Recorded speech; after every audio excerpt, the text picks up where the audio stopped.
Mereka tak fokus kepada kebajikan rakyat. Tidak ada pembangunan baru, tidak ada peluang pekerjaan.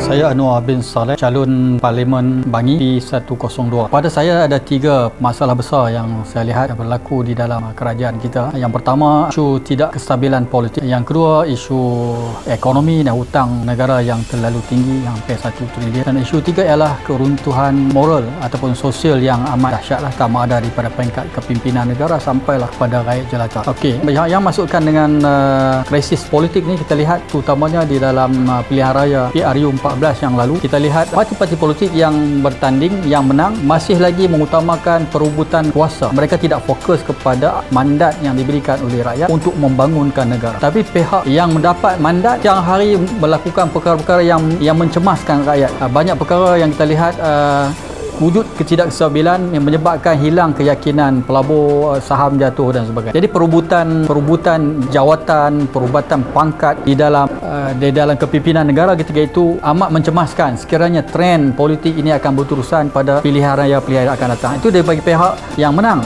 Tapi bagi pihak bekas kerajaan, pihak contoh Barisan Nasional, memang kita dapati terbukti banyak kes-kes rasuah, salah guna kuasa dengan ahli politik yang menunjukkan mereka tak fokus kepada kebajikan rakyat. Tidak ada pembangunan baru, tidak ada peluang pekerjaan dan sebagainya. Seperti mana kita lihat graduan yang graduate dari universiti saban tahun hampir 1 juta tidak ada pekerjaan. Kemudian taraf hidup yang tinggi menggambarkan betapa politik itu tidak diuruskan dengan baik. Itu disebut ketidakstabilan politik lah. Dan apa yang kita lihat yang nyata hari ini, masyarakat sudah rasa jemu ataupun muak dengan orang berpolitik. Sebab apa? Masing-masing parti politik hanya fokus pada perebutan jawatan, kuasa ataupun kepentingan politik, bukan berusaha untuk memajukan negara. Di segi ekonomi yang itu sudah kita tahu, negara terbeban dengan hutang, tidak ada penambahan dana untuk kerajaan, mana sumber pendapatan tu hanya bergantung daripada hutang. Hutang pula digunakan untuk membayar hutang. Sepatutnya hutang tu kita lakukan untuk membuat pembangunan, tapi hutang berlaku untuk menutup hutang. Ini satu pengurusan kewangan yang amat tidak bijak.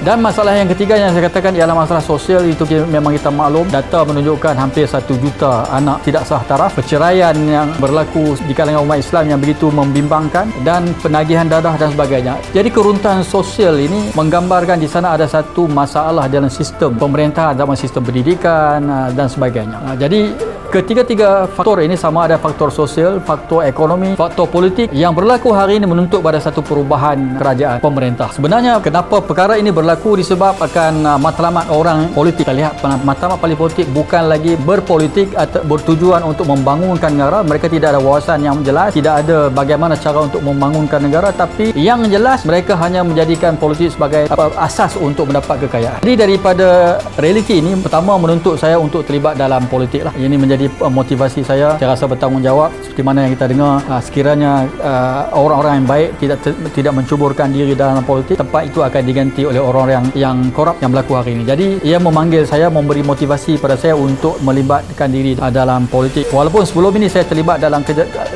kerja-kerja kebajikan NGO, melakukan dakwah, tarbiyah, membina insan dan sebagainya. Dan saya lihat ramai di kalangan belia yang pelajar universiti, walaupun mereka bukan latar belakang pendidikan Islam, tapi dengan proses pendidikan yang betul, sekitaran yang betul, manhaj ataupun metodologi yang betul, kita mampu merubah manusia menjadi insan yang baik. Begitu juga kita lihat dalam sistem pendidikan.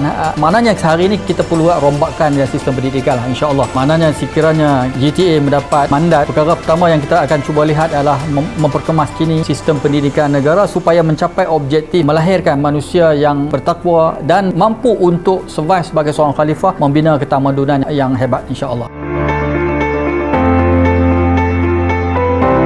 Pilih saya demi masa depan Malaysia yang lebih baik.